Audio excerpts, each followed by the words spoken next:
speak to us so that based on their input, we can develop this economic recovery strategy.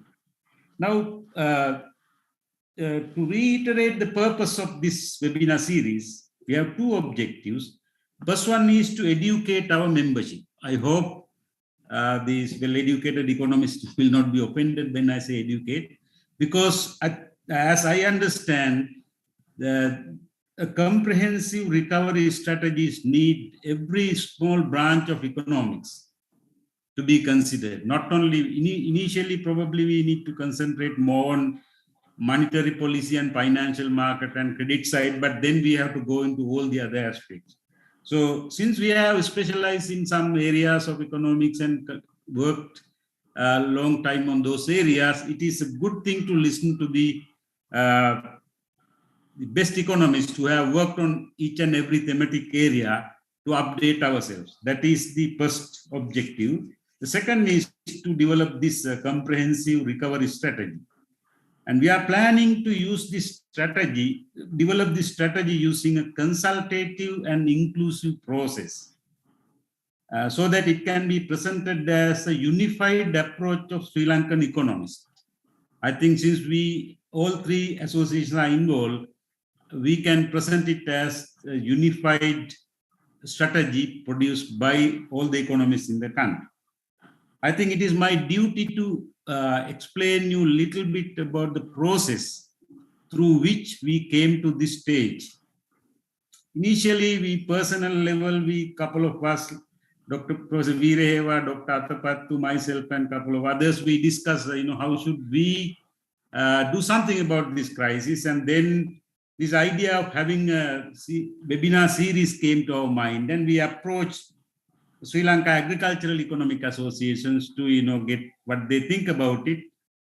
To our pleasant surprise, they were so keen to work on that. And then we, through the Sri Lanka Agricultural Economics Association, we approached the other two associations.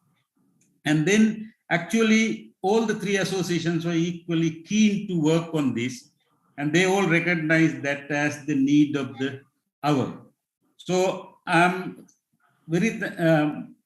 thankful to the office bearers of the three associations who have been since then actually cooperating with us to get this going.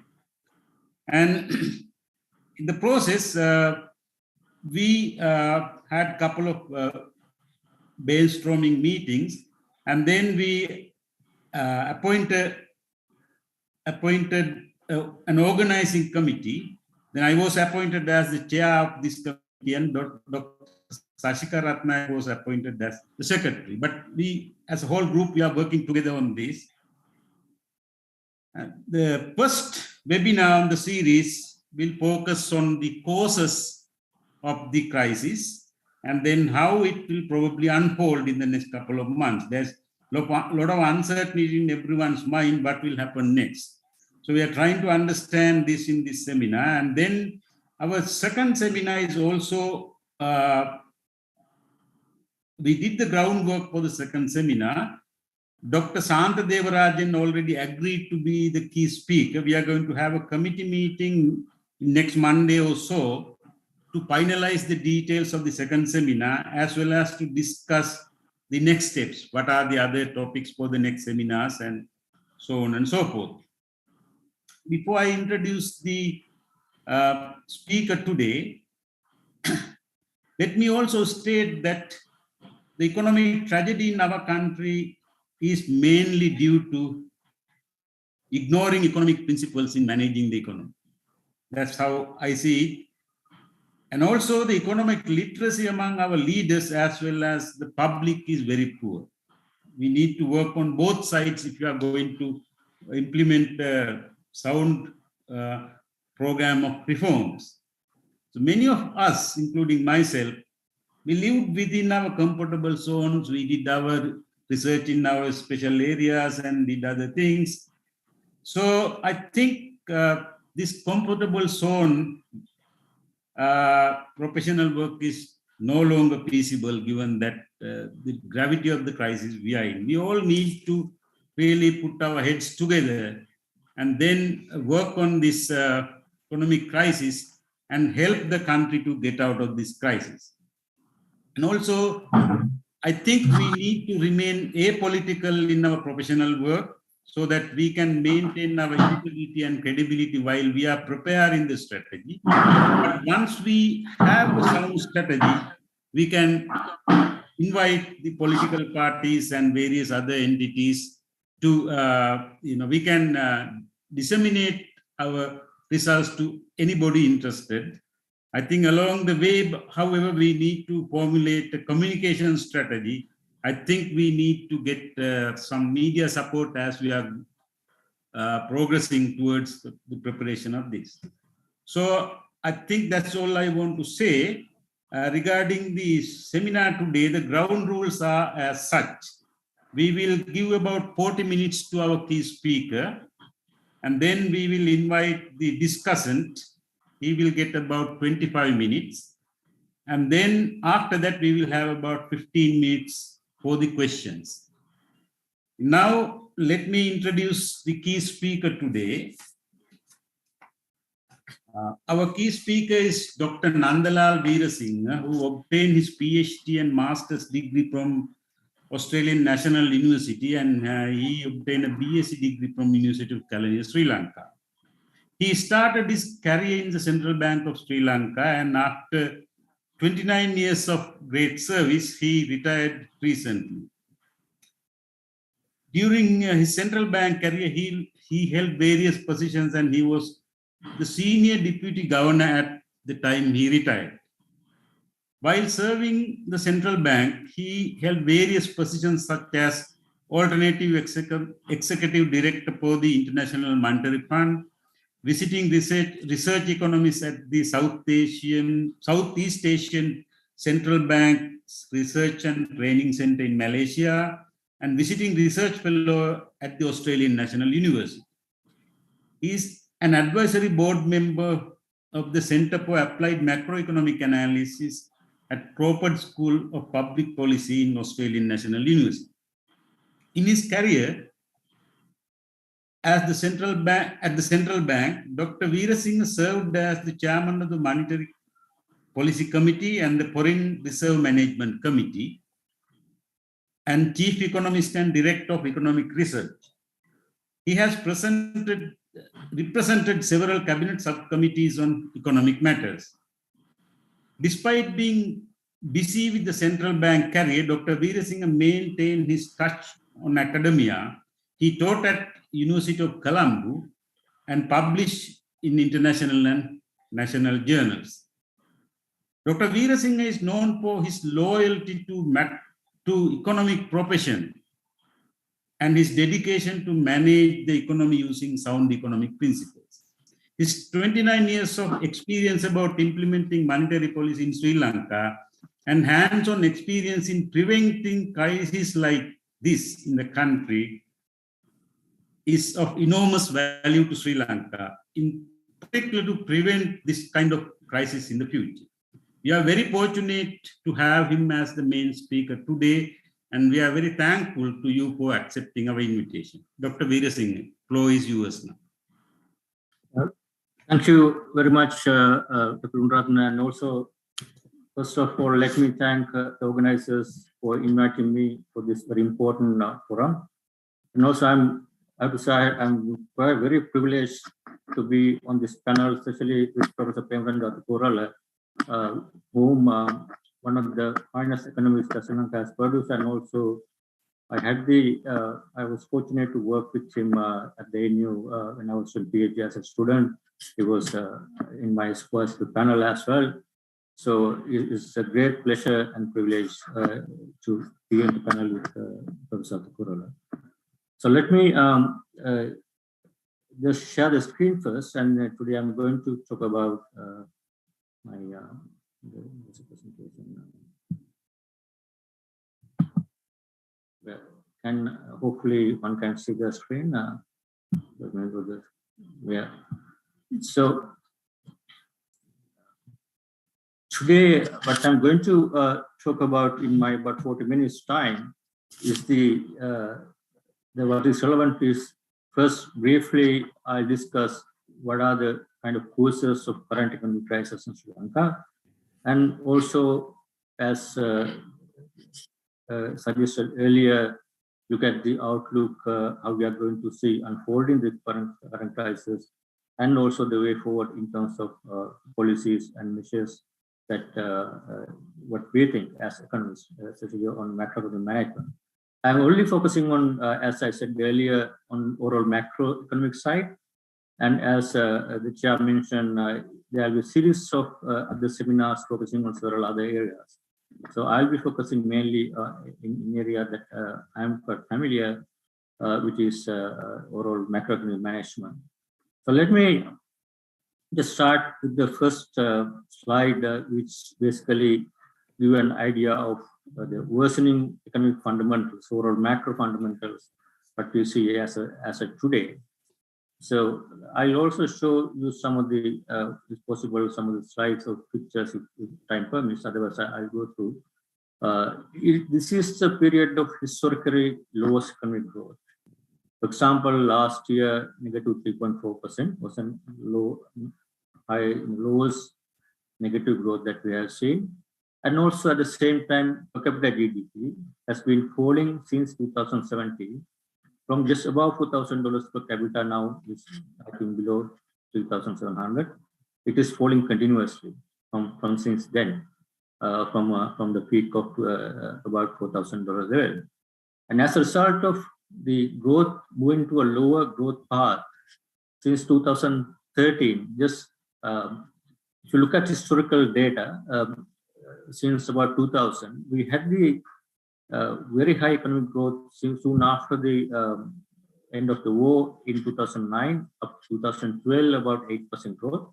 And since then, from 2013 onwards, its growth rate fall below about 3 to 5% path, and it came down to in 2019 about 2.3%, and then 20 negative, and this year probably a small positive growth. So we are moving into a relatively lower growth path compared to our neighbors, and also compared to the potential that Sri Lanka can grow. And as a result, we had made very good gains in the past as a result of high GDP growth in terms of reducing poverty. Now, World Bank has estimated our poverty also now again increasing, and more people are falling into poverty, especially after this pandemic into 2020. As a result of poverty has been now rising, and also income inequality also rising. That is overall in terms of growth and the poverty. And other key economic imbalance that we are running, the second one is very high fiscal deficit that we are running since 1988. This year and last year, it's the highest fiscal deficits we have, our government has done since 1988. And on top of that, it is also lowest government revenue as a percent of GDP in the history of Sri Lanka in the last 70, say, whatever available data up to 75 years. It's the lowest government revenue, is about 8% of GDP is the lowest. And as a result of low government revenue, the government expenditure on interest payments basically absorb 80% of the government revenue. So you think about the situation where a government get $100, 100 rupees, as 80 rupees going to interest payments, and there are a lot of other expenditure government will have to borrow, mainly to the balance expenditure. As a result, now government debts has become unsustainable levels, and also not only the current level is unsustainable, which is under 19% of GDP in 2021. If you look at future debt dynamics, looking at the debt obligation, external debt obligations, especially in next couple of years or 3, 4 years, 5 years, the dynamic is getting worse unless it is addressed in terms of debt service. I'll come back to in detail later. So we are in this current worsening economic fund is the highest unsustainable debt levels, and it will move forward in the next few years as well. And the next one is most important, one of the most important one for central bankers is inflation. It's a key responsibility of the central bank, where now inflation is highest in 12 years. So if you look at the inflation data, it clearly shows the last 12 years, central bank was able to maintain inflation around mid-single digit levels as a result of kind of a monetary policy central bank implemented somehow. So maintain inflation at least to a reasonable level at a low level. But now it is skyrocketing. And now last month, the National Consumer Price Index inflation went up to 70.5%, and CPI, Consumer Price Inflation based on Colombo consumer price, will come this year, this month, end of this month, will most probably exceed 20%, and is, in my view, that going to increase further in next coming months. It's too late to do anything about this. It's already prices are being, exchange rate and other things have been factored in, price levels are going up. Inflation is most probably will hit the historical highest, exceeding 28% we had in 2008 in a couple of months. Then what has caused one of the reasons with this high inflation through one is the supply side pandemic issues, other one is the very high aggregate demand, both external and domestic demand, through very high money printing or monetization of fiscal deficits by the central bank. This is a record highest level of money printed by the central bank in the last 2 years. That is basically one of the reasons why we are now experiencing kind of very high inflation. And also, not only the high inflation, when you have high overheating or excessive aggregate demand come through excess monetary expansion, then that will flow in two areas. One is to higher aggregate demand that creates domestic inflation, and high external demand that will create balance of payment crisis. Or, for example, higher current account deficit, more demand for import of demand for foreign exchange for imports of goods and services, and compared to the income or earnings of foreign exchange. As a result, current account is going to be wide. So that is two effects. One is the current account deficit, other one is the inflation. So that we are experiencing both at the same time now. That is the macroeconomic imbalance right now we are experiencing.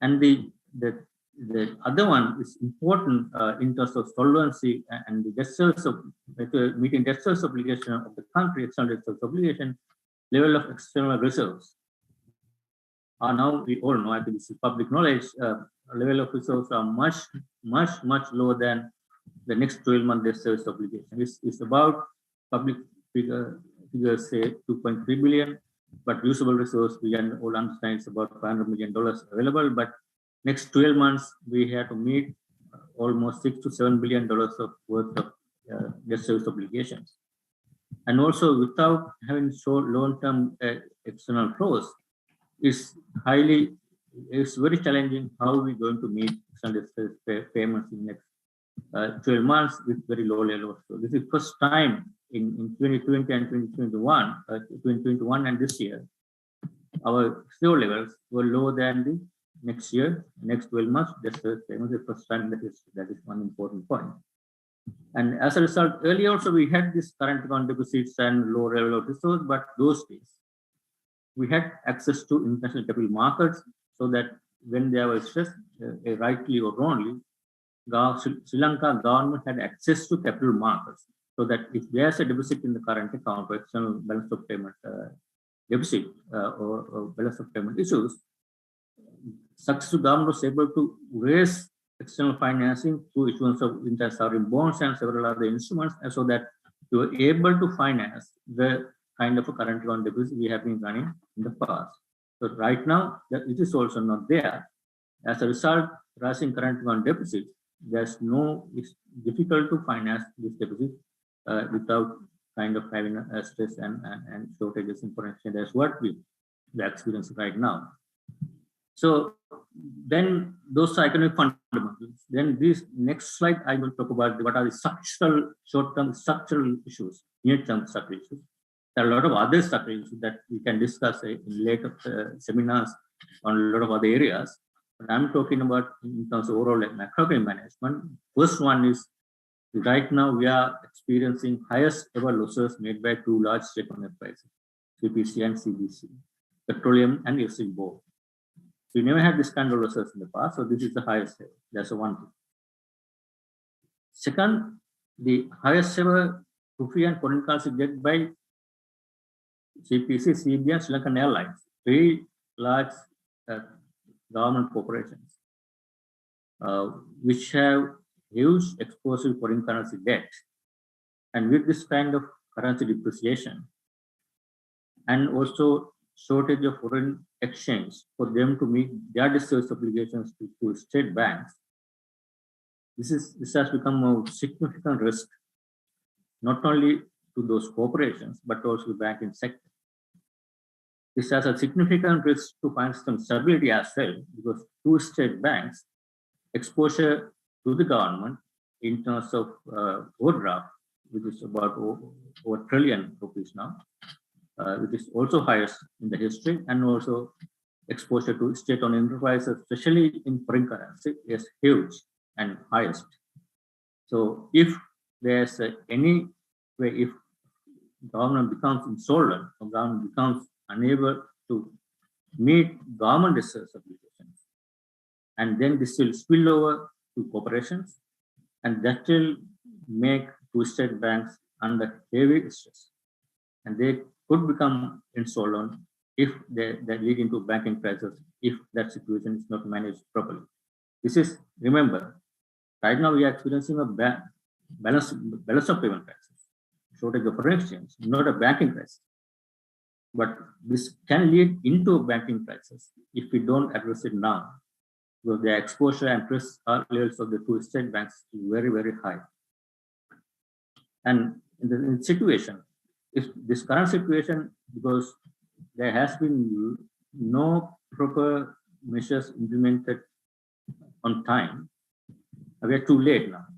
The current situation most likely will be worsening further before it turning around. It can be turning around. That's the possible thing that I have to say.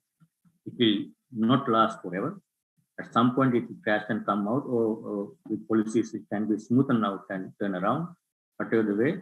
But still, all we can do is to minimize more pain, and we cannot prevent more pain going forward in a couple of months. Whatever we are going to do now, because we need very significant, difficult reforms to implement sooner than later.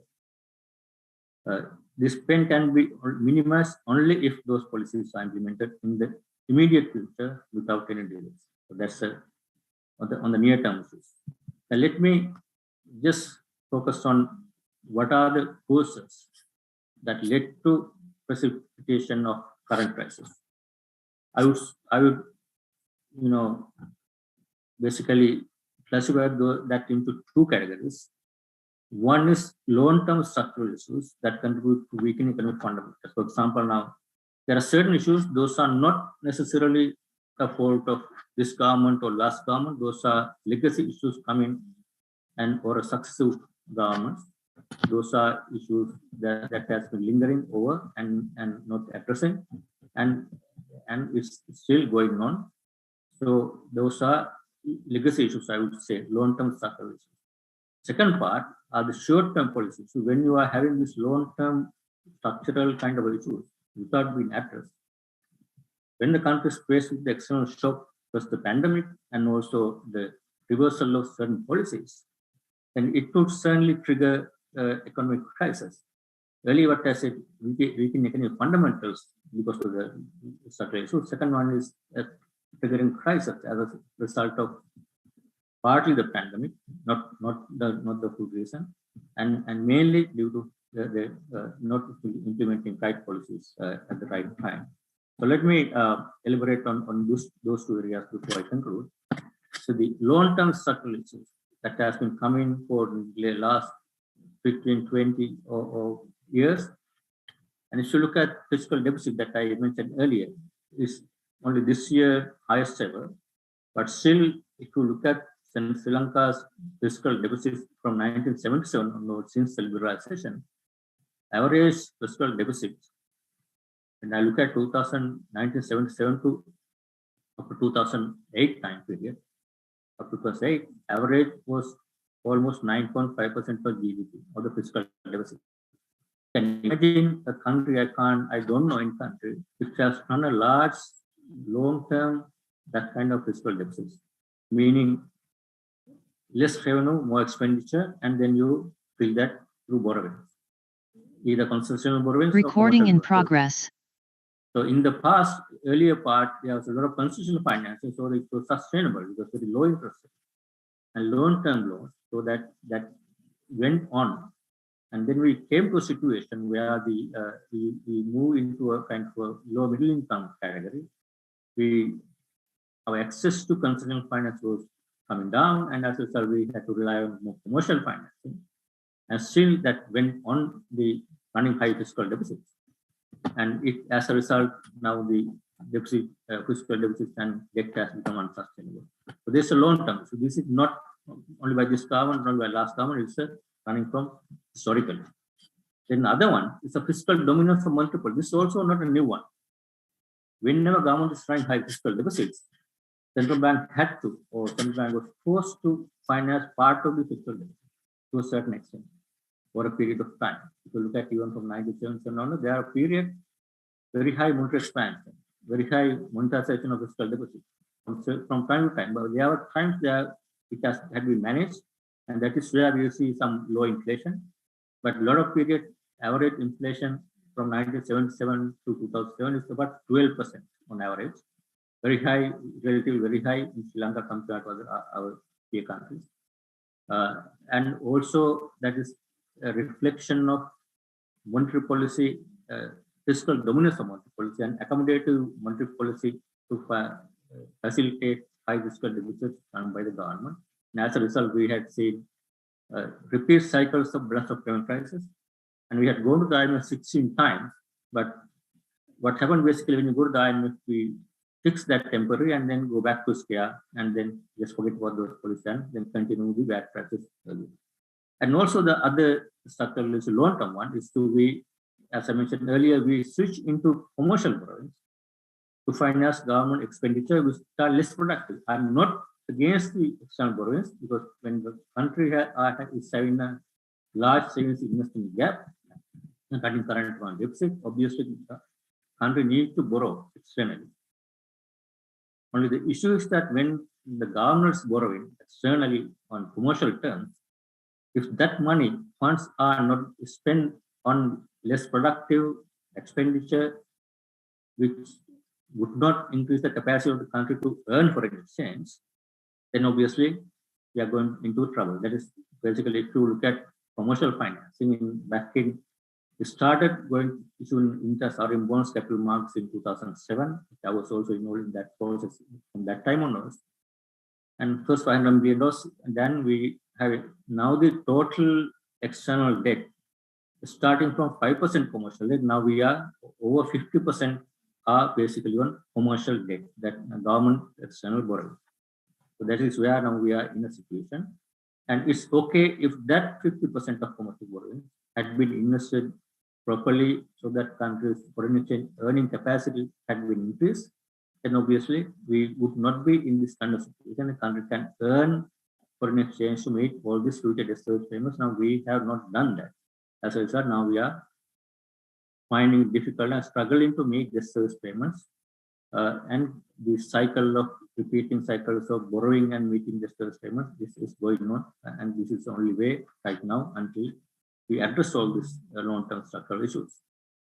And if you look at where this money went on, the large fiscal deficits mainly based on driven by recurrent expenditure, like expanding the government labor force, salaries, wages. I'm not objecting to increase salaries and wage expansion. That has to happen with inflation. But when at some point we had public sector employees about 600,000, also went to 5 million. It's also okay if these public sector employment are very productive and they are contributing to the growth in economy and contributing to foreign exchange, then it is okay. But what has happened basically, this money went into the salaries, wages, and pensions. Didn't have kind of a sufficient productivity improvements and efficiency gains. As a result, the country has not been able to earn enough. And the next structural long-term issue again is the letting this last state on, as mentioned, is only this year, last year highest, but still there are several years in the past, this CPC, CEB, and Sri Lankan Airlines has been operating on huge losses, and banks have been financing all the losses I mentioned earlier. And when this obviously when these corporations are making losses, either government will have finance also, but what happened in Sri Lanka, this whole basically the burden on the banking sector, see, to state banks, they had to finance all those losses in terms of foreign currency and domestic loans, as I mentioned earlier. And the state banks are kind of forced to finance these increasing losses of the economic crisis. And as a result, I mentioned these banks are also now exposed. And the other important issue, why, when we talk about why we have not been able to, increase exports of goods and services, export income, foreign exchange earnings, is mainly because of the kind of a trade policy. It has been moving towards more protectionist regime. There are domestic protection for domestic industries, those are targeting local market, has been relatively very high compared to tradable goods. Say non-tradable versus tradable. Protection for non-tradable has been increasing for last couple of years. It's a World Bank study already found that.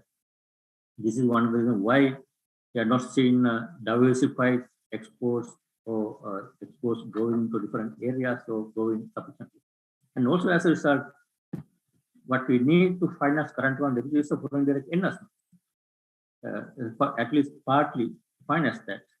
But what we are seeing, these foreign direct investments also have come into this kind of domestic oriented sector. For example, real estate, telecommunication, all these areas, we had seen large amount of foreign exchange. That does not, those things are good, not bad, but those are not necessarily generating sufficient foreign capacity to earn foreign exchange. Even through FDIs, the problem is that when foreign direct investment comes in, invest in all these areas, it's okay if we have huge economy like India or this is a small open economy where we have to rely on exports. Then FDIs on export-oriented firms have been relatively very low compared to earlier. This garment industry has come with foreign direct investment, but after that, I think I haven't seen a lot in export-oriented areas and services. So those are the long-term kind of issue that has been coming over a period of time. Then let me focus on another two slides, which is what are the short-term policy issues that led to the current economic crisis. So what I said earlier, that contributed to weak economic fundamentals, that we are not able to address the repeating cycles of balance of payment crisis and high inflation. But we have been able to manage somehow through borrowings and the actual capital markets. But now what caused the current crisis? Why that was stopped? I'm going to explain now.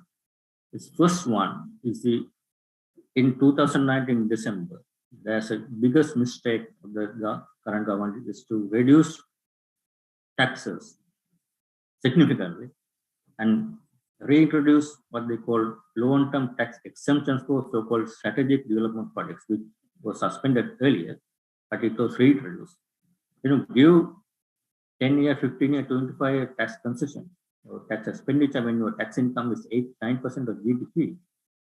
And even this foreign direct investment, so-called strategic investment, even domestic or foreign, they are not going to contribute anything to the economy of taxpayers. This all taxpayers' expenditure, those are supporting those projects. I mean, that is this one is the huge reduction in both VAT, income tax, and the reintroduction tax. That is the first short-term policy mistake that was done earlier in 2009. Still, that has not been reversed, unfortunately.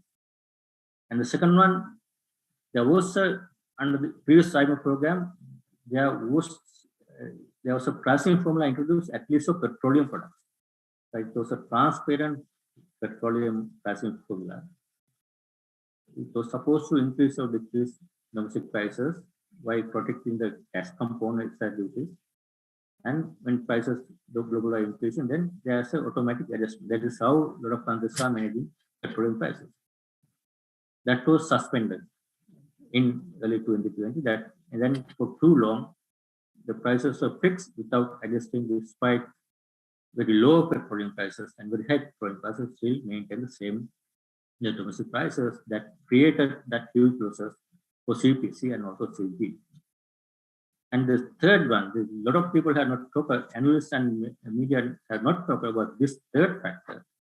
As you can remember, soon after the change of government in 2019 or 2020, the announcement was made by the Minister of Finance. The statement was made by the Secretary of Treasury and the Secretary President. There will be no more external commercial financing by the government in the future. They said, make the decision, we are not going to borrow anymore on sector. So that's fine. If there were no debt service obligation, then we can stop borrowing. When there are every year $4-5 billion maturing every year, when the government announces that we are not going to borrow anymore on commercial terms, then it is obvious to anyone that the government is going to default at some point. The government can maintain that policy only until whatever the reserves level, that are 7.6 billion reserves, are run out to meet the service obligation. After that, we don't borrow on commercial terms, then government is not going to be able to meet the service obligation. That was obvious. I mean, this is the reason why the rating agencies, when they saw this, rating agencies immediately downgraded Sri Lanka. So they saw the risk of external vulnerability. If government is not going to borrow any more commercial basis, at least to meet future service obligations. I'm not basically pursuing to borrow without a limit. At least to meet future service obligations, they are not going to raise sufficient external financing. Then obviously, it's like you are taking a loan from the bank and you are going to bankrupt, then you don't take another loan or something like that, then there's no other way that you will be in a crib. So it's something like this situation. This was the first mistake that government made the announcement. And if I can remember before that, there was a plan to raise some of the commercial finance from Japan on the basis of Gdp guarantee on a very consistent term. That was also suspended soon after the changing government, where it was said there's no more need for that kind of financing. We can manage with kind of towards remittances, and that's also a very mythical statement that was made. As a result, we rating is downgraded. What happened once rating is downgraded to CCC level, then obviously even if you want to borrow, you can't borrow because it's a default category, almost default category. So now we are out of the capital markets. We don't have any access to, we have been cut off from access to international capital markets, and we can't borrow even if we wanted. And this next one, the policy mistake that was done by artificially fixing the exchange rate from April to 2020 at 203. So that's basically, it's no brainer. I mean, we were not going to borrow anything externally. And in the middle of the pandemic, economy was slowing down, and resources were about to decline because due to the debt service obligations, and exchange rate was fixed at 203 by the central bank.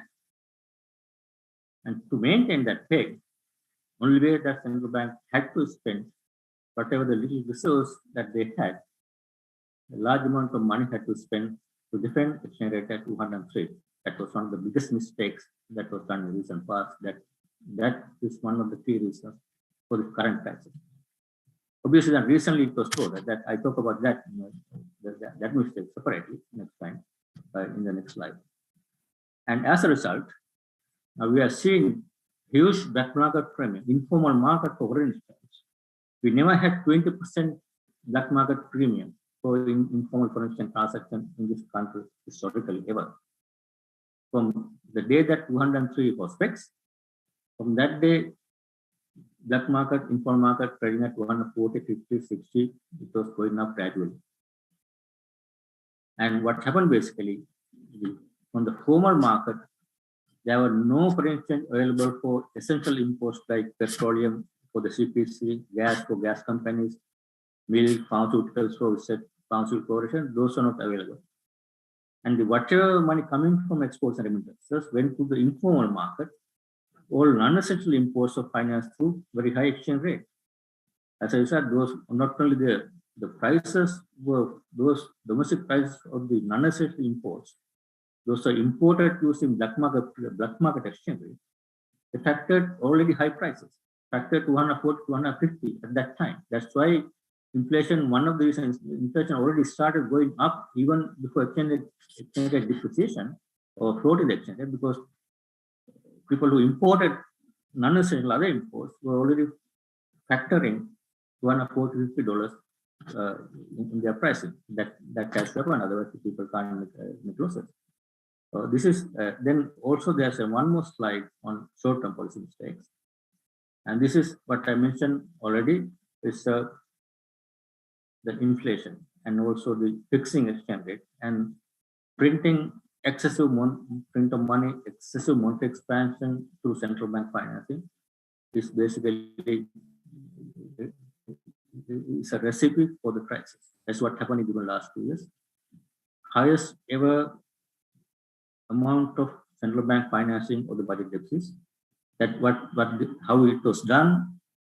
Policy interest rates were kept too low for too long, even after the pandemic.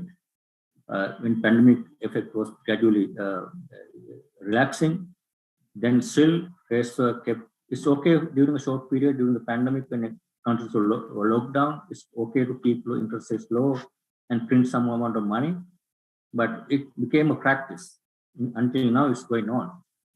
This financing budget deficits by the central bank, and also not only that, monetary expansion, but also suppress market interest rates at artificially low levels.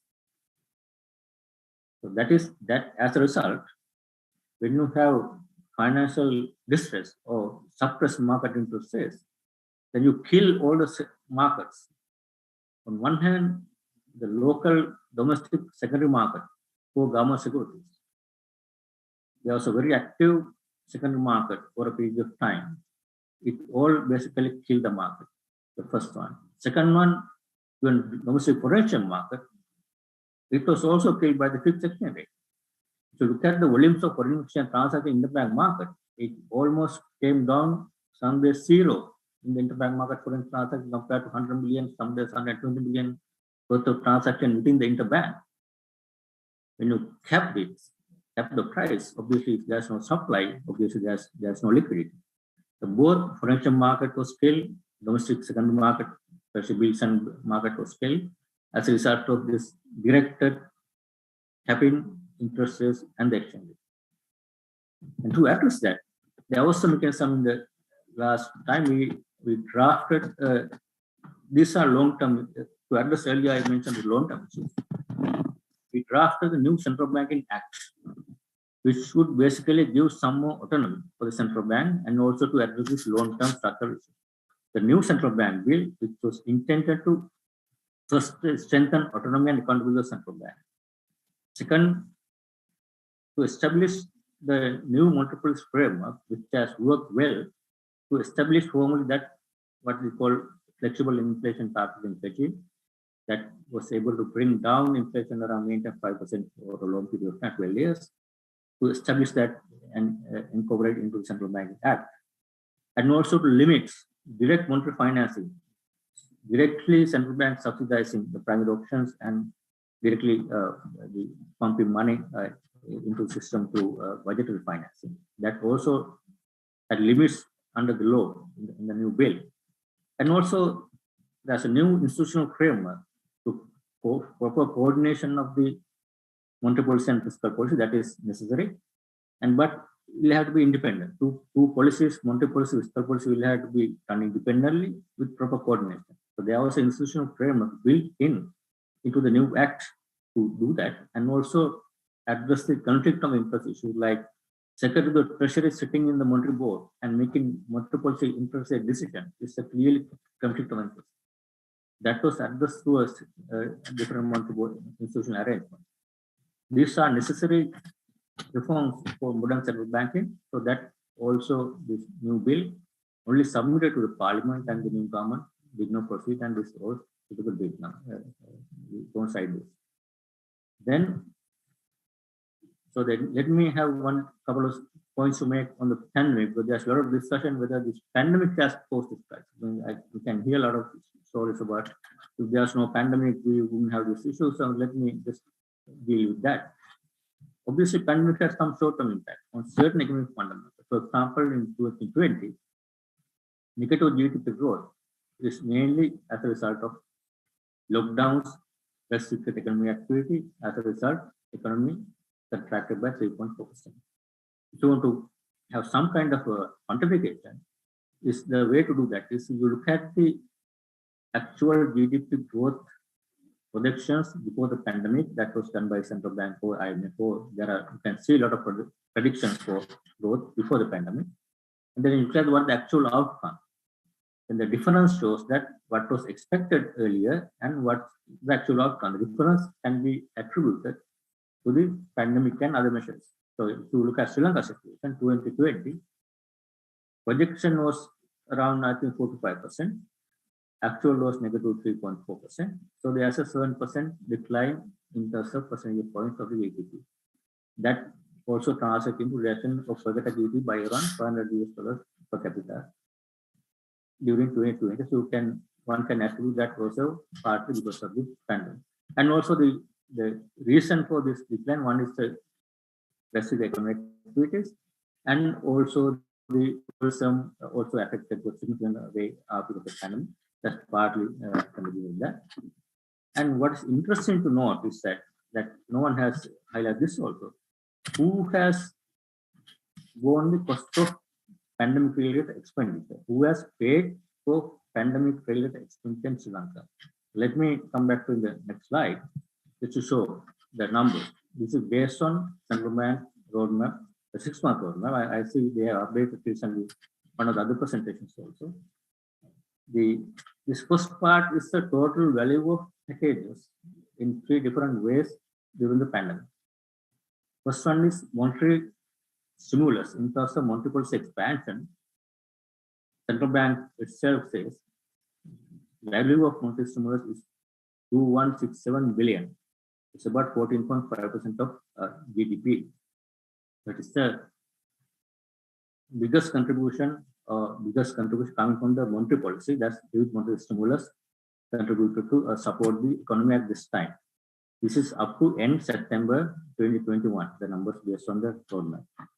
And the total value of fiscal stimulus, but the government contribution, what government spent on the pandemic-related expenditure was only 209 billion.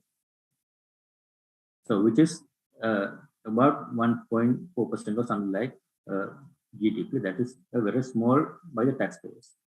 Then there's another mechanism where Central Bank offered debt moratorium to businesses, those who are running those.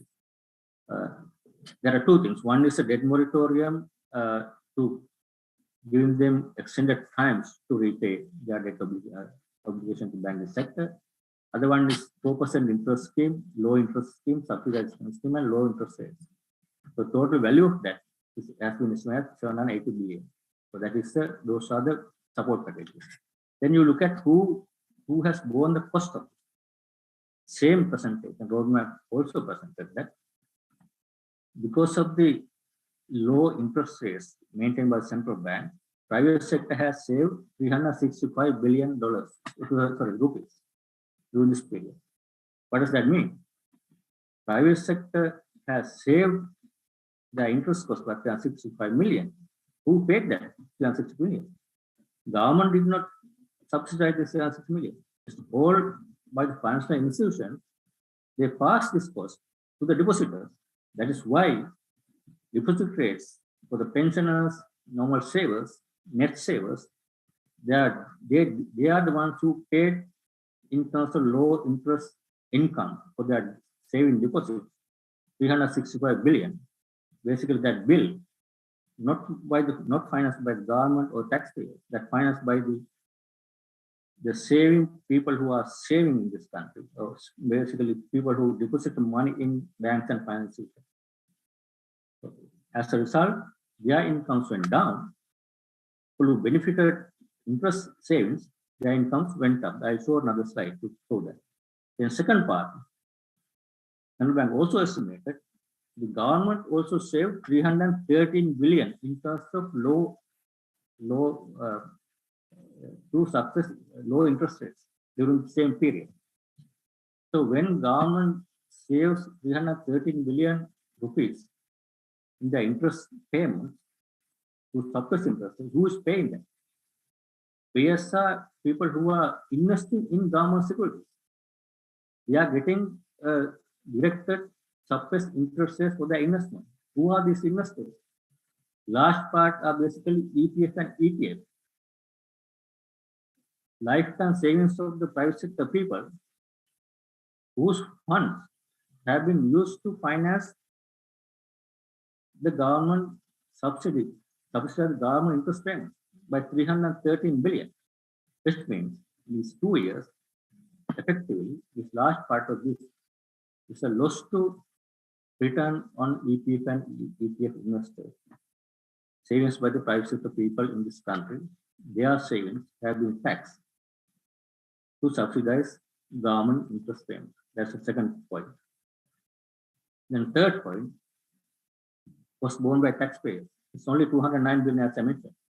If you look at the net basis, government benefited 313 billion in terms of tax savings on interest payments. Spent on 209 billion, government is actually net beneficiary of COVID expenditure. If you look at net of that too. So all basically have been funded by either the private sector savers who are invested in government securities and mainly the ETF, and others basically pensioners, net savers, not the net borrowers. Net borrowers are basically their benefit because they also have deposits in the bank account, but because they borrow at low interest rate, they are saving. Net savers are pensioners, public sector people who have small accounts, all other savings accounts. These are the ones who pay for this cost expenditure. As a result, this is why income inequality has risen, and also poverty rates have increased because they were getting relatively low income that they are supposed to get as a result of this policy by burdening the cost of pandemic on savers and investors from government securities instead of putting that burden on taxpayers, which is the standard way of doing every country, that has to be paid by current taxpayers or the future taxpayers, not by the people who are net savers or the investors like the private sector savers. That's the point. And also to prove that point, let me show this is based on profits of public listed financial and non-financial companies, listed companies profits published by SEC. You can see 2020 and 2021, their profits have been rising historically highest level. Now the puzzle is that economy is negative growth. There's no economic activities, but these corporations or public listed companies, profits are historically high. So what are the sources? As I mentioned earlier, there are two sources. First one is the low tax regime, which save a lot of money or increase their profits. That's taxpayers' money that pass into high income corporates, that their profits are high.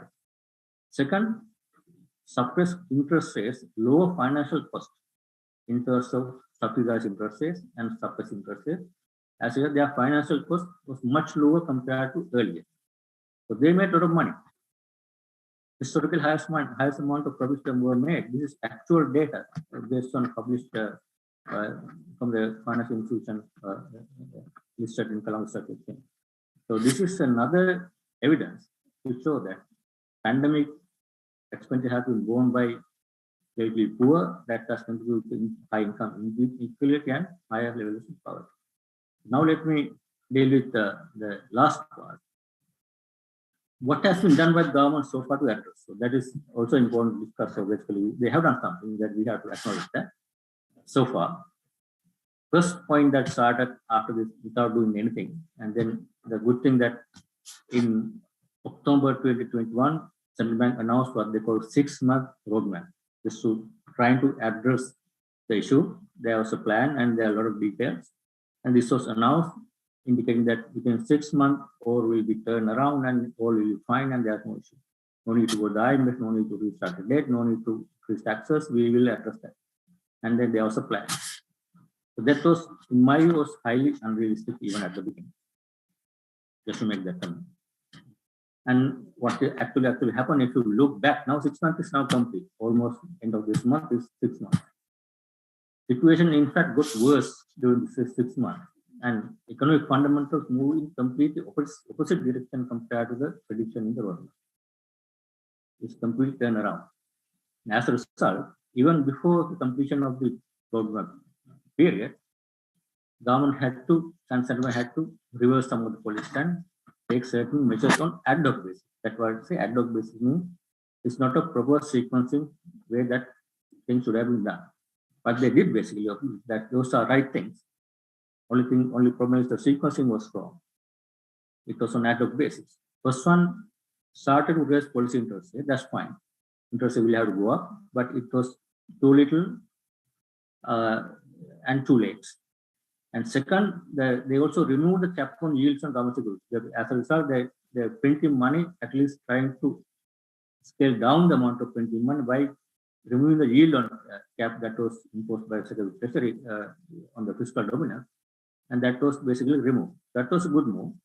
And as a result, interest rate market rates started going up. That was also now is moving again, rising, but still again, in my view, that's also too late, not enough. And meantime, understanding that there is no kind of a financing system coming as planned in the roadmap, trying to bring some short-term credit facility like currency swaps and short-term credit lines for negotiate some with India and China. So that's obviously compared to the requirement to finance current account deficits and meet debt service obligation, these are hardly sufficient to meet those things. That will basically maybe sufficient to meet some of the expenditure on imports for next couple of months. After that, we will be back to scale and we will have a lot more difficult time unless this happens. And also the other thing that a lot of people appreciate at the central bank is they allow the currency to float. But my problem is that it was without addressing the root cause of currency depreciation, pressure on the currency and reserve. Letting the currency floating at the first step is a big mistake. Then that is why from 203 to now close to 300, every day 5 rupees, 10 rupees currency continues to slide, depreciating. No one can stop that. Settlement has no resources to stop it. There's no policy measures to address the root cause of the currency depreciation, which is fiscal consolidation, increase in taxes, debt restructuring, pricing formulas. Usually the sequence is that you have to do first address the root causes, then gradually allow the currency depreciation so that you can manage the situation. This is now we are entering into vicious cycle of currency depreciation, inflation. Petroleum prices will go up again because no one can subsidize. This is going to be a vicious cycle of high prices, high inflation, and this will end up very bad if this continues. And also good thing, at least announced, initiated discussion with the IMF that was basically denied for a long period, saying that no need for IMF. Now at least the second president announced this, but that's also let's use and final assistance that has happened in very urgent. If you delay that, that will be, I mean, even now there will be more pain going through. No one can prevent the more pain, but still the pain can be minimized if we take immediate actions to fast track the debt restructuring and the financial assistance from the IMF. Then other donors can come and support the bridging financing. Another thing that there is one-off adjustment in utility prices, for example, petroleum price, and the electricity prices are probably going to be adjusted. But with ad hoc increases without any transparent pricing formula, it's going to make it difficult. So that's the other thing. Then let me come to, I think, the last slide. What is the proper sequence? In my view, what should have been done to at least minimize the damage and minimize the pain and manage the economy to settle at least in 1 year? First one, multiple should have been tightened more by higher margins. Second, fiscal policy should have been tightened primarily by restoring the tax structure that was there earlier. After this pandemic effect is over, then also introduce pricing formulas to manage demand for petroleum and electricity. So they are shortage in both, and make sure to protect the excess duty component. And also important one for investors, make a very clear announcement that government has a genuine and clear intention to restructure sovereign debt, and also seek assistance from the financiers from the IMF, and immediately commence negotiation for debt financing without any further delay.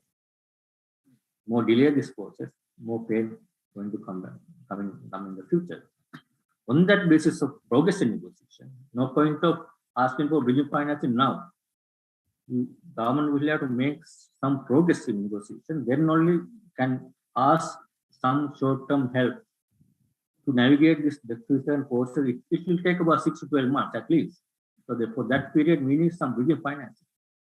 So for that, then once some progress is made, then government can ask for help from the multilateral and bilateral kind of partners for the bridging financing until that happens. If not, we will have another kind of a hard default that's going to make things even more difficult. And once all these things have been done, then only allow exchange rate flexibly on a gradual basis, not a sudden fork like doing that first thing, last thing first. This is what has happened. This has to be done on a gradual basis as the last step, so that we could have managed this situation without and kind of just cycle of inflation, exchange rate, the price of all these things now going to happen. And the important one is, as I mentioned, the risk to the financial sector through state banks that need to be addressed. That there should be a clear plan. If there's a stress on the banking sector, so two set banks, how do you deal with that? How the central bank and the Ministry of Finance deal that kind of situation arises? That need to have a clear plan. Otherwise, if something happens to sovereign default or something, these banks are at a very high risk of kind of a situation, financial system stability concern. At the last slide, in conclusion, what I have to say finally, as I mentioned earlier, if those measures are implemented urgently, economy, in my view, can be stabilized within about 1 year. Still, there will be some more pain, but we can minimize the pain. But at the same time, as our chair mentioned, there are a lot of other medium to long-term structural reforms that has to happen in this economy to increase capacity of the economic growth. That also can start parallel, but these things are urgent. You have to live in the short term to live in the long term. Long-term reforms are not basically important at this point without basically, rescuing from current crisis situation coming up, then only gradually we can do that. Any significant deviation from this above path will have a lot more pains in terms of economic management and pain on the public, pain on a lot of people. There will be a lot of unrest by the people. So that needs to be prevented at any cost. Thank you very much. I'm happy to answer. I think Dr. Atukura. Thank you, Dr. Veerasinghe, for your comprehensive, actually excellent presentation that explained the causes of this crisis, the long-term imbalances, the mistakes made by the current government in, the onset of the crisis, and then also some sort of a roadmap, at least now, if the government follow, that will minimize the pain. Thank you so much for your comprehensive presentation. Let me introduce the discussant. Actually, our discussant is Premachanda Atukura. In fact, there's no need to introduce him. I think most of you know him very well. But just for the formality, I will say a few words about him. He was a former professor of economics at Crawford School of Public Policy of Australian National University. In fact, he is one of the best economists produced by Sri Lanka. My statement will be justified if you look at his publication record, and he has published more than 550 papers in journals as book chapters, occasional papers, and manuscripts. And total citation he has received is more than 11,000 so far. And in his illustrious career, He provided advisory services to large number of international organizations, including World Bank, Asian Development Bank, UN agencies, as well as many developing country governments. Professor Atukoral maintained a very keen interest about the Sri Lankan economy. So he's a well-respected economist who possesses vast knowledge about economic crisis in Sri Lanka because he has been working on these issues for a long time. I think without any further delay, I will invite Professor Atukoral to make his comment on the crisis. And we are very thankful to you, Professor, for accepting our invitation. Floor is yours. Yeah. Thank you very much, Hira. Thanks for the nice introduction. That I'm retired. Actually, I'm part of the emeritus faculty and still active in my academic work. I'm not fully retired. And I really enjoy listening to Dr. Nandlal Veerasinghe's presentation, very comprehensive. And in my comment, I will call him Lal, simply because at ANU, when we became close friends, we used to call him Lal. Therefore, I will call him Lal in my comment. The presentation was very comprehensive, and I'm going to make few observations about some of the material you covered, and then come up with some of my own views in order to provide further context to your rich discussion. And you nicely started with the current state of the crisis with up-to-date information, and then you discuss about near-term structural issues and the impending dangers as well. Actually, one of the points you made in that section is very relevant to the Sri Lankan policy debate, but so far nobody has talked about it. That is the possibility that the current crisis can turn out to be a banking collapse, which is a possibility. I remember Dr. Harsada Silva mentioning in the cabinet, then there are always already signs that one of the commercial banks is in trouble.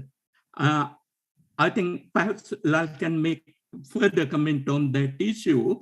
If this crisis spill over to a banking crisis, if the government doesn't take initiative to prevent that, I think it can be a calamity. And as he mentioned later in his discussion, government had declared policy of not borrowing commercially from international sources, but they shifted the burden onto government banks, and national bond issues denominated in dollar terms were issued to these banks, and they have a huge currency foreign exchange exposure. That can be a very vulnerable point in our economy. We need to think more about that important issue. Then he discussed in detail causes that led to the crisis, nicely divided into long-term structural issues and short-term policy issues. Relating to the long-term structural issues, he highlighted the point that the fiscal crisis has deep roots, but it became aggravated because of some short-term policies, particularly after the ending of the civil war. Massive borrowing and using them mostly to expanding non-tradable sectors. And he highlighted the anti-export bias in the economy. I would like to add some calculations I made using input-output table and incentive structure figures in 2004 15-16 database, actually things would have aggravated. Anti-export bias has increased very significantly. Producing for the domestic market is about 60 to 70% more profitable than exporting. Therefore, export to GDP ratio has plummeted from about 2010. If you look at the national account data. Again, foreign investment environment, you talked about trade bias, anti-export bias would have discouraged foreign investment coming to export industries. But in addition to that, there was an admin reason, the operation of the BOI. Many investors I talked to said that it was called one-stop shop earlier, but it is one more stop for an investor. There was a so-called second BOI operating in the other tower of the World Trade Meeting, where all the under-the-table deals happened. All these things led to deteriorating the early effective role of BOI. And I analyzed data as part of a World Bank study using firm level investment approval. And the number of companies left the country between 2000 and 2010, 270 odd firms had closed down business because of the unfavorable investment environment. Therefore, we need to add admin issues as well, in addition to the anti-export bias, which created these foreign exchange issues. And then relating to short-term problem, actually, as a central banker, you know the insider story. You made one important point, very important point. That means the present government came up with a policy statement saying that we are not going to borrow commercially in world capital markets. Actually, it was a killer message, as you correctly said. Then they shifted the burden not only to local financial institutions, but also particularly to central bank, to fiscal pump priming, right? And I think this point we need to elaborate. I think it's a nice topic for a separate paper. I think it was partly based on misinterpretation Recording of stopped.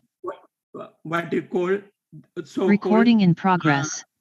Modern monetary theory. Modern monetary theory, popularized by Stephanie Kelton. I have this book. I don't think Sri Lankan policymakers have read it, but they have simply copied her title, Deficit Myth, saying that we can expand, create money without any damage to growth projects, prospect of a country. In that guise, they ignored world capital market and started fiscal fund priming in this country. This lady wrote this book with a very important caveat. She said, my theory is applicable only to countries with international monetary sovereignty. That means countries which do not issue bonds or other borrow money in foreign currency at an agreed exchange rate. Actually, that's what we have been doing all the time after the first international bond issue in 2015. We were obliged to repay debt at a fixed exchange rate. Therefore, we did not have international monetary sovereignty. A country like that, fiscal pump priming is going to be a pure disaster, right? Either the former central bank governor did not want to disclose it, or he simply did not understand the underlying theory. And the policymakers were very happy. Oh, we don't have to borrow internationally. We can create money as much as we want. We are safe. That mentality actually impacted on these short-term problems created by the government. I think that's an interesting point that you made. And then you discuss about pandemic management. And again, the figures are very interesting. What the point you delivered is that in other countries in the region, government use fiscal policy in order to help the poor, the cushion, the living standard of the poor against the pandemic shock. But in Sri Lanka,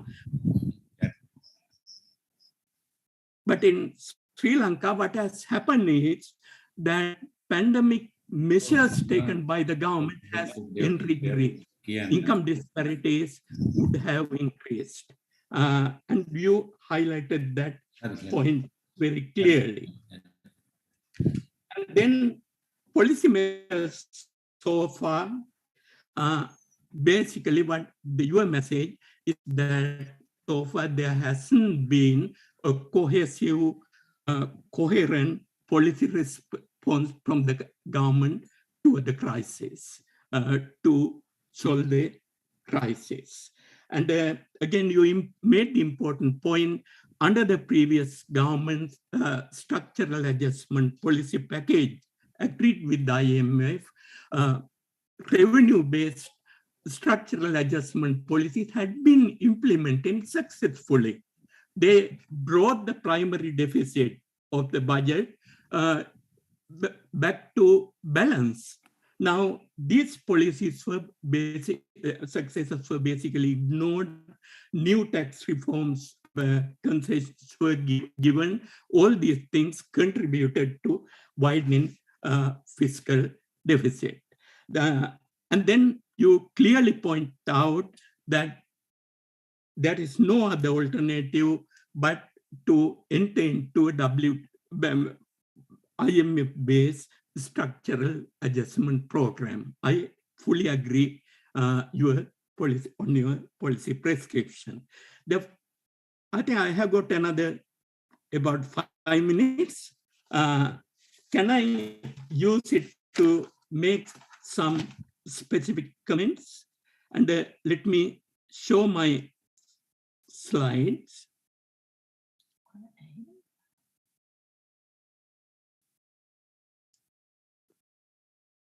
Sorry.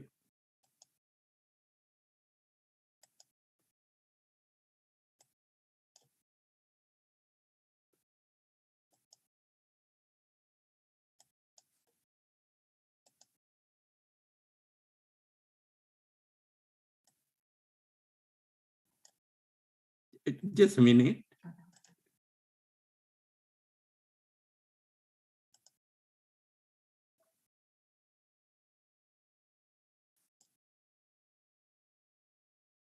What happened? Huh?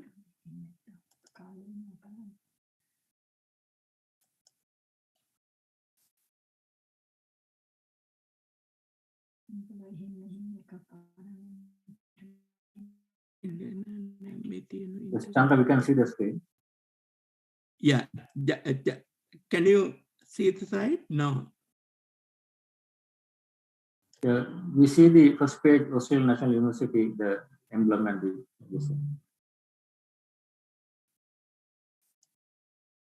Yeah.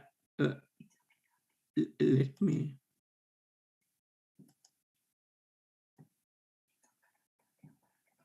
Where would I help you? Yeah. Mm-hmm.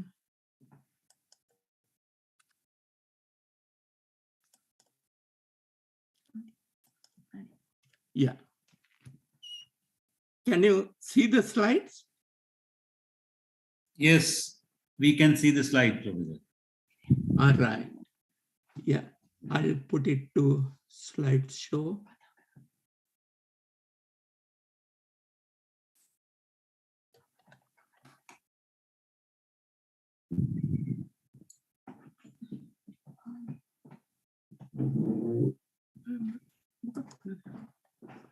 No, actually, these are, yeah. Please give me 2 minutes. I'll set it up again. 2 minutes is a long time.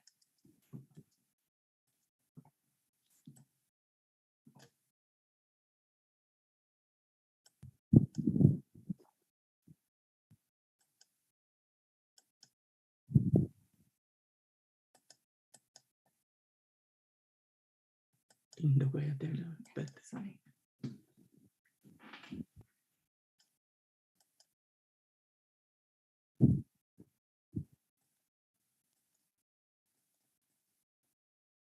yeah, Arrow එකට යන්න. මගේ slides වලට යන්න ඕනේ.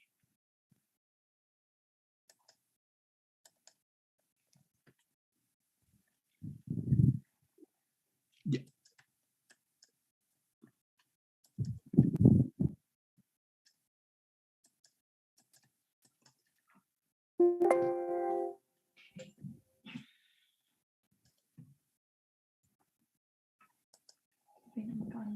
නෑ මට විනාඩි දෙන්න කියලා කියන්නවා.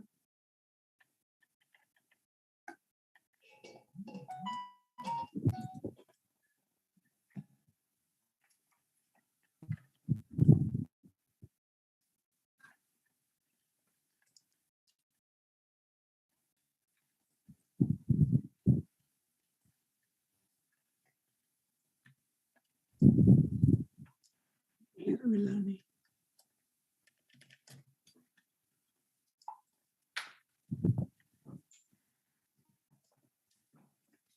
මේ බලන්න මේක එන්නේ.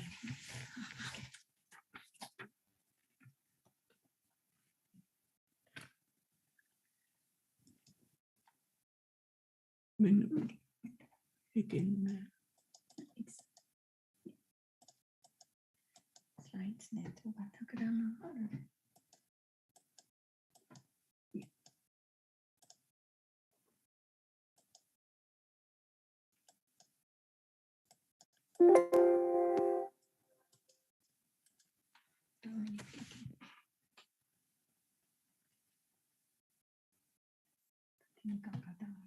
මේ වෙනද මට වෙන්නේ It's නැහැ. okay. කමන්නේ. I'm holding කාලේ. Yeah, I think the slides are important, but something has happened to the computer.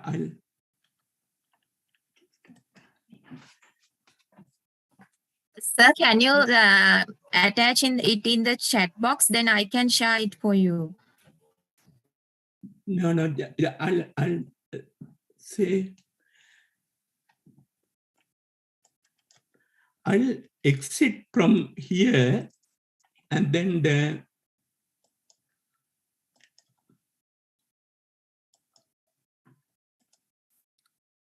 Exit when to make it me.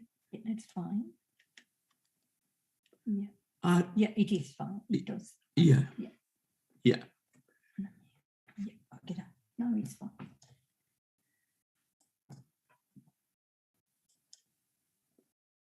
One by one නිකන් යන්න තා. ඒක එහෙම නැතු කරන්න බෑ මට මේක in the slide. නෑ දැන් හරියනවා. කොහොමද මේක? It's okay when you talk that it's fine. It's fine. I think it's going to happen now. I'm so sorry about it.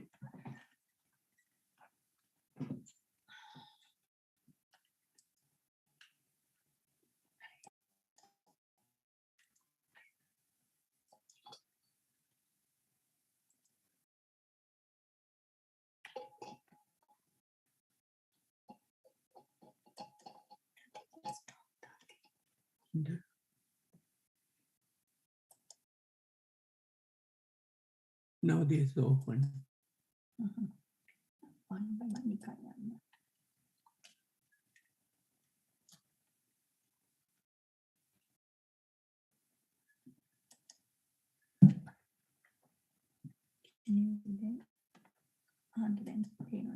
Yeah. Then.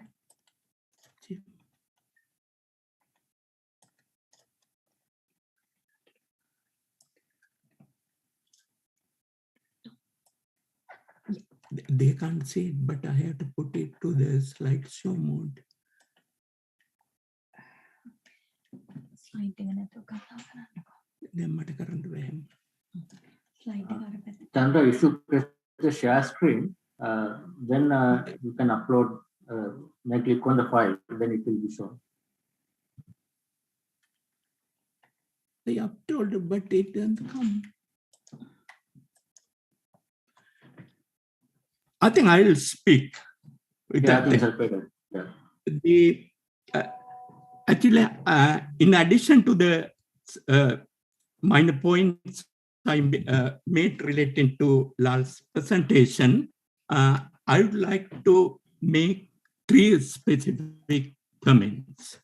The first point I want to make is that when you look at Sri Lanka's post-independence economic growth trajectory, actually, Sri Lankan average growth has not been bad.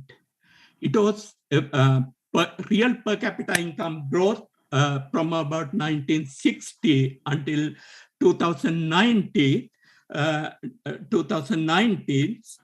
was around 3.5, and which is not different from 3 other countries which I have been comparing with Sri Lanka to derive some policy lessons.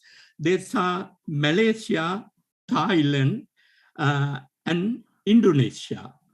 In 1960, our per capita income in dollar terms was higher than in Indonesia and virtually comparable to that of Thailand.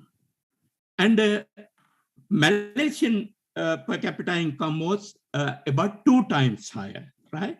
But over time, what has happened is that our growth trajectory has been much more unstable, ups and downs all the time, facing macroeconomic crisis. And eventually, when it came to 2019, what had happened is that Indonesia, which was well below us in the per capita ranking, had surpassed us. And Malaysian per capita income, around 11,000, was about 3 times higher than ours. And Pakistan, with the Thailand per capita income, which was comparable, but was more than double of the Sri Lankan amount. What it shows is that macroeconomic policy really mattered. We started with comparable conditions, but eventually we have ended up with in an entirely different world, even though the average growth rate has been similar across the countries, very similar across all these 4 countries. It was mainly because always we have been facing upturn and downswing in our growth patterns. Unlike other countries, we had entered into stabilization agreements with 16 times in that period. Whereas Malaysia, Thailand, or Indonesia, they had entered into IMF agreements in the 90s, and after that, they have been basically very strong macroeconomically with huge foreign reserve base and relatively stable macroeconomies. And many people, researchers have tried to understand the growth story of Malaysia, Thailand, and Indonesia. Actually, these lessons are very important for us. And what they find is that when it comes to macroeconomic side, their business environment is repleted with corruption, again, patronage, and rent-seeking activities. things are not that rosy when it comes to microeconomic side, particularly when we compare these countries with more developed East Asian miracle countries. However, the secret for their relatively better performance compared to Sri Lanka is sound macroeconomic policy. Professor Gordon has coined the term that macroeconomics orthodoxy. And in these countries, even though political inferences are very prominent in micro side, the macro policy making organizations, central bank, finance ministry, treasury, and these places have been run by technically efficient people. Their careers are much more prestigious in the country compared to other arena of economic performance. And their operations have been insulated from the messy micro side of the country, right? And then because of that reason, they have experience in relatively stable exchange rate and open economies and fiscal and monetary policy basically according to the conventional line.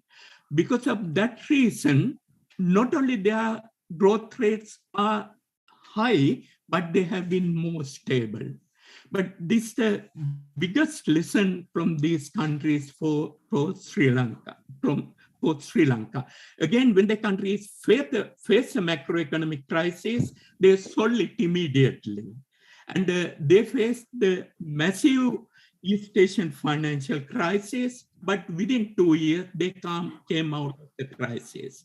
Now, when you look at what happened in Sri Lanka, as Lal correctly pointed out, even though COVID complicated the situation, we got into the crisis because of long-term macroeconomic ailment in the country.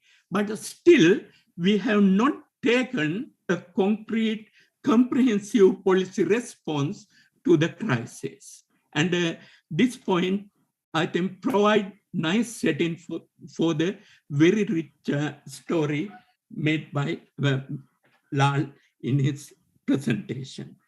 The second point I want to make is the policy response. And in order to put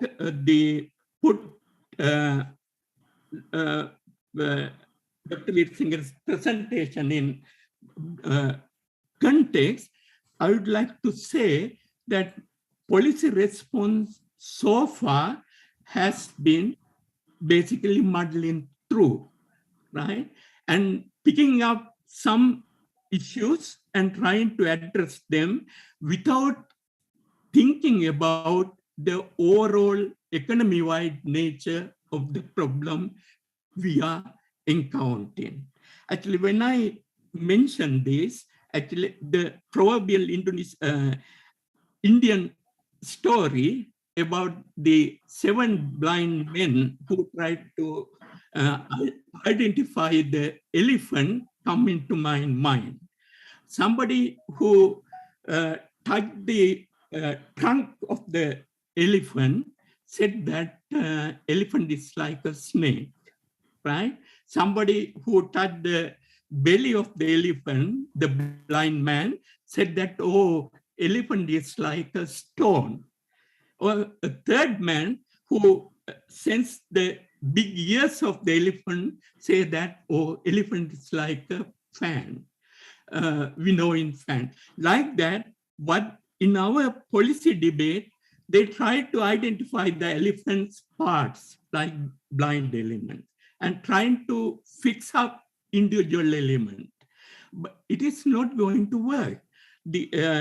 Lal made the point that interest rate floating, exchange rate floating is not good policy. It can lead to a calamity simply because when you allow the exchange rate to float, it can lead to massive budget fiscal problem, because as he mentioned, 80% of government revenue goes to debt repayment.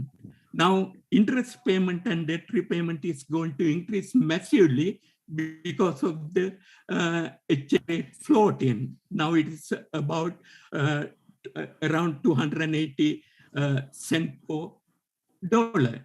Again, still import controls are very binding.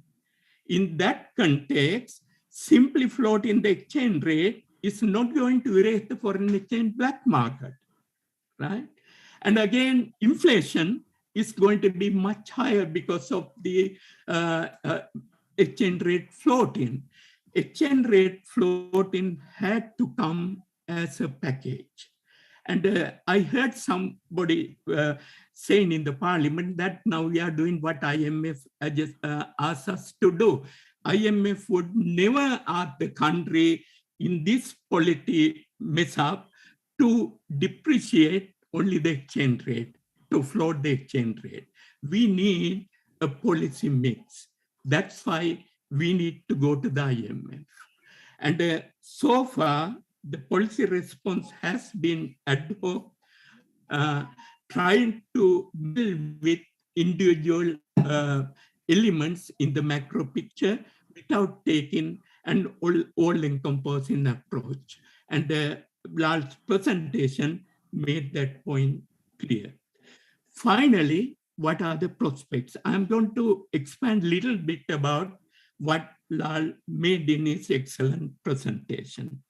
There is no alternative but to go and enter into a stabilization package with the IMF. As he correctly pointed out, we need to open our access to foreign international financial markets. You can't do it without a sound IMF package. And again, IMF package, of course, IMF interest rate is going to be low. That is not the only advantage. IMF money does not go to the treasury to waste on various government projects and all that. This money strictly come to the central bank as balance of payment support, right? When that happen, one of the conditions of the IMF is that we need to remove quantitative import restrictions. You can't get IMF money coming to the central bank to support stabilization package while keeping quantitative import restrictions. Import tariff can be maintained at high level, it is acceptable, but the quantitative restrictions have to go. When that happens, a lot of upheaval in the economy created by foreign exchange shortages and import control is going to go. Actually, therefore, the IMF package is going to be more palatable politically than what people think. Many people argue that when you go to IMF, people are going to worse off. I do not think so. Removing import quantitative restrictions would address many problems, including relating to unavailability of milk powder, fertilizer, and so on. And another related point is that IMF policy advocacy has changed dramatically over the last 2 decades. IMF is not against welfare policies and social welfare provision in the country. They are more concerned about fiscal profligacy. And in Sri Lanka, as again Lal mentioned in the presentation, much of the fiscal budget expansion has been mainly because of politically driven policy initiative. say when you look at Samudri, and I have seen the recent data, Samudri is not poverty alleviating. Much of money goes to high-income people. They are people above the poverty line. That is room for rationalizing these expenses. Again, he made the point that tax to GDP ratio is the lowest historically. Now it is 8%. There is plenty of room to restructure the tax structure, reintroducing some of the wise taxes introduced by the previous government. That can be done. Again, strange thing with the recent budget, actually it is unique in the region. This is the only country to expand military expenditure in the context of COVID. And other countries have increased welfare expenditure on welfare program, but the prominent element in our recent budget expenses was military expenses. And again, a lot of money had been allocated, regional development councils and others. I think these are very politically appealing things from the point of view of the government. There are many ways the fiscal consolidation can be achieved without sacrificing or compromising welfare policies or poverty alleviation policy. Finally, actually, Sri Lanka is not really a failed state like many African countries which are in debt crisis. Thanks to liberalization reform initiated in 1977, we have a much more dynamic economic structure. Under correct stabilization package, actually, the economy has the ability to recover. We have a vibrant private sector. Production base is also much more broad-based compared to 1970. And entrepreneurs are more outward-oriented. And with all these preconditions, under sound structural adjustment package, I think we have hope. We do not have to be too pessimistic about our future. What is needed is sound policy and political leadership. With that, we can come out of the crisis. Of course, there will be pain, but I think we should not consider the future as that bleak for the country. I'll stop at that point. I'll thank again to Lal for an excellent presentation. Thank you, Professor Tukara, for your very valuable intervention.